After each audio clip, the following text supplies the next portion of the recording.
Eu estou aqui para falar de livre e espontânea vontade, algo que começou em outubro de 2007. Então, estou aqui por conta da gravidade de algo que aconteceu comigo e que, de certa forma, me confundiu, me deixou desencontrado. Então, houve uma missa nessa capela do falecimento do sobrinho do diácono Alexandre. Nessa tarde, foi muita gente para essa capela onde eu zelava. Por fim, quando eu já tinha retirado tudo do altar, o bispo tinha ficado esperando na sacristia e os outros padres foram embora. Então, o bispo, Dom Fernando Panico, fez-me um convite. Ele já me conhecia desde a época do seminário, pois entre fevereiro de 2001 e janeiro até junho de 2002, eu morei no seminário, e a partir daí ele me conheceu, mas no sentido de ser seminarista, de querer me preparar para ser padre. Mas, pois bem, ele me fez um convite nessa sacristia da capela para que eu fosse jantar com ele lá no Grangeiro, onde fica a residência dele. E fazer até uma menção aqui, ele falava que queria sair do palácio episcopal porque o povo falava que era coisa de rei, e ele disse assim que não se sentia rei, mas sim pastor, pois na casa que ele construiu lá no Grangeiro é 1000 vezes mais luxo do que aí no palácio episcopal. Então eu chegou lá no dia, ele ligou para mim e disse assim: você pode vir. Isso era por volta das 7h30, 8 horas da noite. Então, ele entrou comigo e disse assim que eu pegasse um mototaxista, que me deixasse em frente à casa dele. Nessa altura do campeonato, como diz a história, ele já tinha me dado o e-mail, o endereço, o telefone celular, tudo, enfim. Aí eu já estava sabendo onde era a casa. Aliás, perguntei ao mototaxista e ele foi me deixar lá, em frente à casa. Ele pegou o dinheiro dele, me entregou e disse que era para pagar um mototaxista. Até o mototaxista estava envolvido, vamos dizer assim, porque... Mas nessa noite, quando eu entrei na casa dele, ele disse: a minha secretária Bernadette ela já estava dormindo, a secretária dele, essa tal de Bernadette.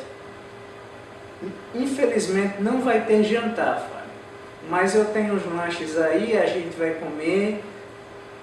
É melhor a gente ir lá para a minha sala, para o meu gabinete. Lá tem TV, a gente coloca um som, e assim nós fomos. Sentei lá numa poltrona e ele perguntou: você gosta de tal música, de tal cantor? Eu disse: gosto. Aí ele colocou lá, nós ficamos ouvindo. De repente ele se levantou, abriu uma garrafa de vinho, e eu não estou acostumado a beber vinho, essas coisas. Eu fiquei logo bêbado. Acredito que a ideia fosse justamente essa, de eu ficar bêbado para ele se aproveitar de mim. Ou então achasse que eu não ia ficar tão embaraçado a ponto de ter propriamente dita as relações sexuais.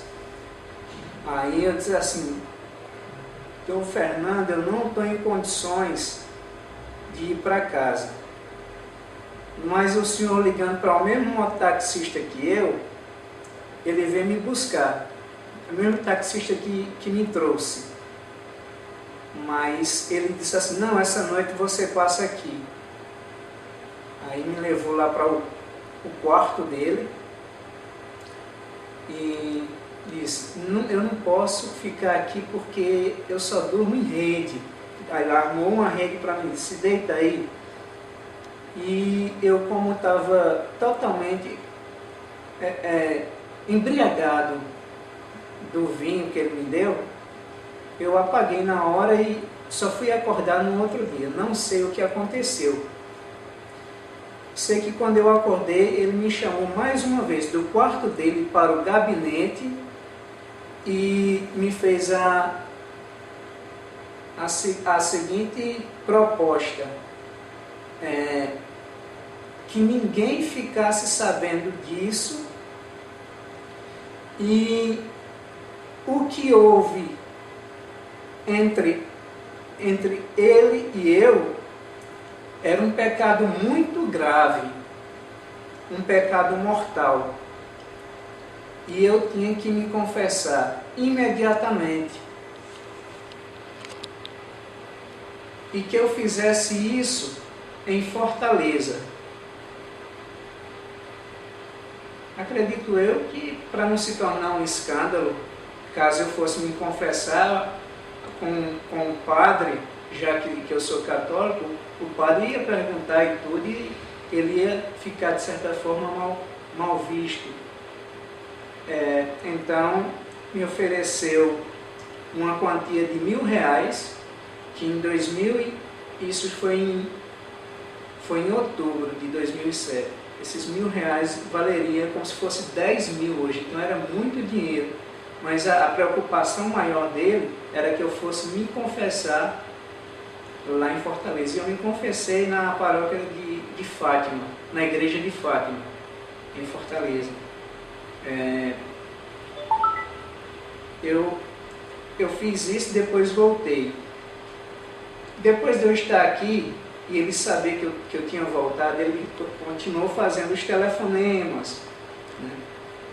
Aí, inclusive, uma vez ele me fez um convite para ir para a renovação da casa dele, do Coração de Jesus que tem na casa dele. E eu fui. E quando eu cheguei lá, eu dei de cara com João Paulo. E João Paulo estava todo fechado. João Paulo era o motorista dele na época. Esse João Paulo veio com ele do Piauí.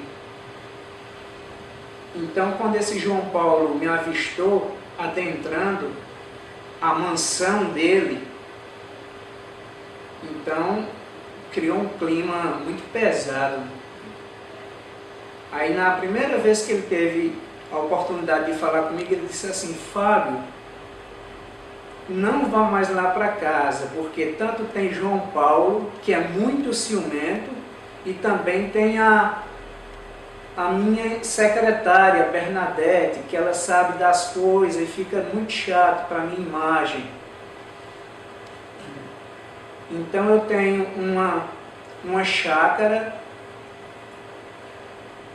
e lá tem uma casa, que eu batizei até de Casa Sossego, que é onde eu tenho o meu sossego. Essa casa fica nas Guaribas.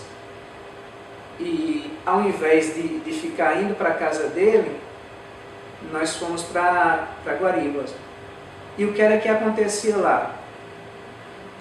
Ele queria que eu o penetrasse, queria que eu o sodomizasse. Só que eu não tinha atração e nem tenho. Eu não sou homossexual e nem garoto de programa, porque uma das coisas ele falou, Fábio, eu só me aproximei de você porque no clero você tem fama de ser garoto de programa. E eu estive perguntando a alguns padres por aí se eles pensavam isso de mim. E a resposta foi não. Então, mais uma justificativa para ele querer se sair, tirar o corpo fora.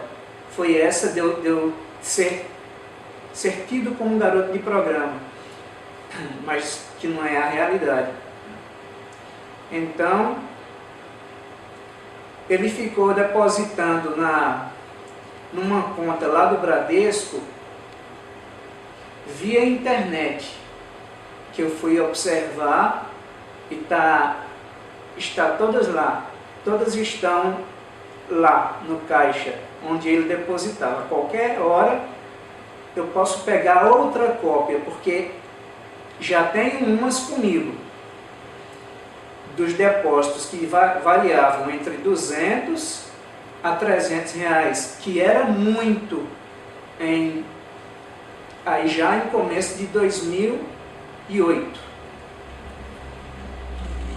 E o que acontecia quando chegava lá nessa chácara das Guaribas, como eu estava dizendo, ele queria que eu o penetrasse. E eu não queria. Nem que ele me penetrasse e nem que eu o penetrasse. Nada, eu não queria nada, eu só sentia nojo. E na época eu já estava desempregado, eu trabalhava na capela do cemitério. E já tinha saído desse emprego por um fator que não justifica nada. Mas fiquei desempregado, pagava 120 de aluguel na época e ele me fez, vamos dizer assim, ficou me dando esse dinheiro mensalmente. Depois dos R$1.000 para ele me confessar lá em Fortaleza, ele ficou depositando essa quantia. Então quando chegava nas Guaribas, ele tirava a calça dele, e eu ficava com a minha. Eu não tirava nada, porque eu não sentia ereção. Eu não tinha nenhum tipo de desejo, nem para penetrar, nem para ser penetrado, de forma alguma. E esse homem que tem o título de sucessor apostólico, descia as calças e vinha se esfregar em mim, ele estando nu e eu vestido. E ele se esfregava até ejacular. Isso aconteceu várias vezes. Teve uma vez que nós fomos lá e ele sempre me pegava lá em Cristo Rei, na Praça do Cristo Rei, Praça dos Ônibus. Esse local, quem deu essa dica da gente se encontrar nesse local foi pela justa causa dele dizer: não vamos nos encontrar numa praça que fica em frente a uma igreja, como a Praça da Sé ou Praça São Vicente. E ele perguntou: então onde a gente se encontra? Aí eu disse assim: bom, tem a Praça Cristo Rei. E assim ficou sendo. Já no ano de 2009, isso. Que eu vinha do Juazeiro, morava no bairro dos Franciscanos e mudei para lá porque fiquei trabalhando no Museu Casa do Padre Cícero. E não recebi o meu salário durante 3 meses, era na época do prefeito Santana, mas o fato é que eu precisava muito mesmo de pagar o meu aluguel e ter o que me alimentar e tudo. Bom, e eu aceitava por essa condição, porque eu tinha que pagar meu aluguel, eu tinha que pagar minhas contas. Mas eu nunca quis ter nada com ele. Nunca tive propriamente a relação. Agora tem a questão da noite que eu dormi embriagado. Eu não sei se houve. Eu estava totalmente embriagado, ou até mesmo desmaiado, porque eu não tenho o costume de beber. Então, se aconteceu, foi lá naquela rede, lá no quarto dele. E nas guaribas acontecia sempre isso, dele ficar esfregando o pênis dele em mim até ejacular.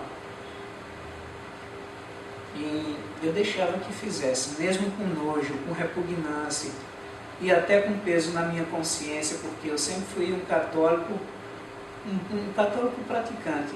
E agora deixava de comungar, de me confessar. Quer dizer, ele me desequilibrou nessa parte da religião, que eu passei a não acreditar, passou a ser, por conta dele, desse comportamento, uma instituição, infelizmente, tenho que falar, uma instituição que não vale a pena acreditar. Mas eu já refiz os meus conceitos. Entre os 12 apóstolos, tinha um que era traidor, Judas Iscariotes, e tinha um mentiroso, que era Pedro, que se arrependeu. Mas o que me deixou escandalizado foi ele ter a justificativa de chegar próximo a mim e dizer que tinha feito aquilo, tinha me chamado para ir para a casa dele, para ter esses encontros, porque no clero era o que, vou falar uma gíria, o que rolava no clero era o que eu era garoto de programa. Mas essa foi uma justificativa dele. Assim como também jogar a culpa do pecado dele para mim. Quando ele me deu os R$1.000 para me confessar em Fortaleza. E eu já estando em Juazeiro e querendo trabalhar, que eu trabalho desde criança,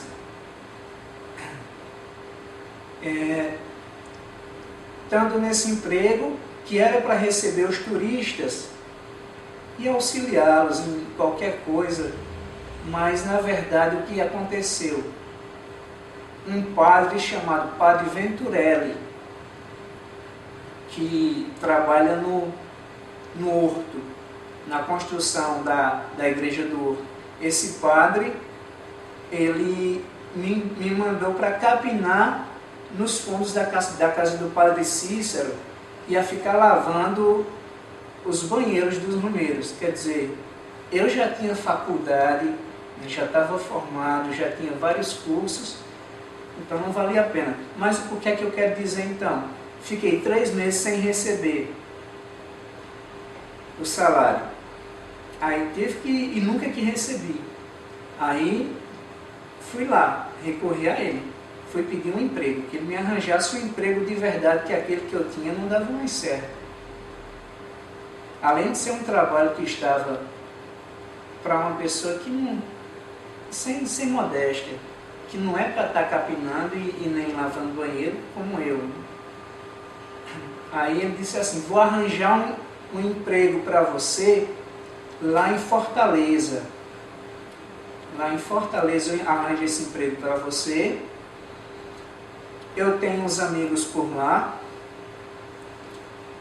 E eu viajo a próxima semana e depois eu lhe telefono. E assim aconteceu. Ele viajou para lá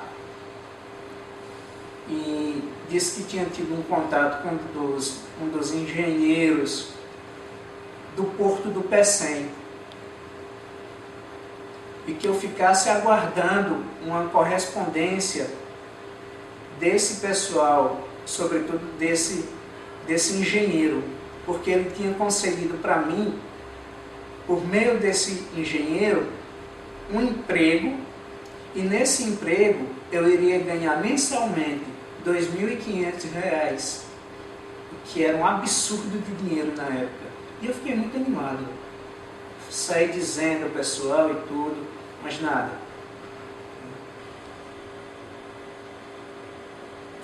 Então, quando ele deu essa ideia para que eu fosse morar em Fortaleza, não era para ficar bom para mim, no caso, era simplesmente para ele ter um ponto de apoio em Fortaleza, ou seja, um local adequado e sigiloso para termos relações íntimas. Depois de todos esses anos, eu cheguei à conclusão de que sempre foi essa a ideia dele, de me transformar em um objeto sexual. E isso me deixou desestabilizado. Mas, e quanto à Casa das Guaribas, que ele chama de sossego, ele chamava assim, e depois disse que eu fizesse de tudo para não me encontrar com João Paulo, que João Paulo era um homem muito ciumento, e também evitar comentários na frente da empregada dele, Bernadette, que ela era esperta. Então, foi isso que aconteceu. Não houve emprego, não houve casa, que ele disse que eu ia ganhar uma casa nas docas do Mucuri e muito menos dinheiro, muito menos emprego. Então eu fiquei muito abalado mesmo. E ele mandou um certo diácono chamado Policarpo, que mora em Minas Gerais, mas na época morava aqui, e era o chanceler dele. Então ele mandou esse homem ir atrás de mim, ficar à minha procura. Então, por aí, ele quis me intimidar. Quando ele botou o Policarpo para me seguir, ele quis me intimidar. Ou seja, se eu falasse qualquer coisa, com certeza teria consequências negativas. Foi essa mensagem subliminar que eu obtive. E de lá para cá, acabou, isso durou até abril, não, até maio. Soube que eu estava um pouco adoentado lá no São Francisco, e mandou até um padre ir lá me visitar. Dr. Cori também, como trabalha lá, deve ter dito para ele, e ele mandou esse padre ver como era que eu estava. Mas em tudo eu vejo que ele queria a todo tempo continuar essa relação que para mim nunca foi boa, né? Me mexeu, me tirou o chão, vamos dizer assim. Fiquei sem nada. E eu quero que seja feita justiça. Eu sou um cristão católico e tive uma educação cristã, praticante. Vim para o seminário, excelentes pessoas, inclusive pessoas da minha turma já são padres. Essa coisa do boato de que eu sou homossexual e que eu faço programa, que eu seja garoto de programa, foi justamente a ideia que ele quis implantar na minha cabeça para eu temê-lo e obedecê-lo, já que eu estava dependendo financeiramente dele. Então, eu quero encerrar dessa forma, que seja feita a justiça, que a nossa diocese está sofrendo muito, os padres, os diáconos, os religiosos, todas as pessoas que são engajadas na igreja e que já sabem dessa má fama do bispo, que, como eu já disse, não era somente eu, era o João Paulo também, o motorista que ele trouxe do Piauí, que não era para eu me encontrar na casa dele e o João Paulo me vê. Então havia horários estratégicos estabelecidos para eu não me topar com João Paulo, porque segundo ele, e eu creio que é verdade, o João Paulo iria querer tomar satisfação, tanto comigo, como depois com ele. Certo? E eu quero que seja feita justiça para que todas as pessoas que estão sofrendo por meio desse homem possam ser beneficiadas com a vinda de um bom pastor, porque esse está mais para lobo do que para pastor.